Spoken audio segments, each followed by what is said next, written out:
எண்ணெய் பிரிஞ்சு வர நேரத்துக்கு தக்காளி போட்டு நல்லா வதக்கிக்கலாம். தக்காளி நல்லா வதங்கட்டும்.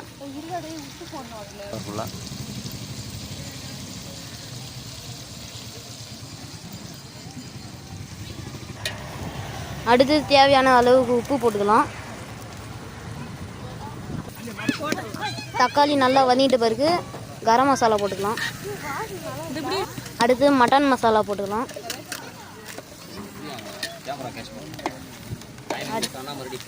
அடுத்தது பிரியாணி மசாலா போட்டுக்கலாம்.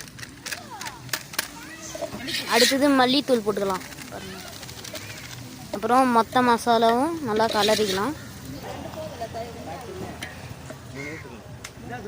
3/4 லிட்டர் தயிர் ஊற்றிக்கலாம்.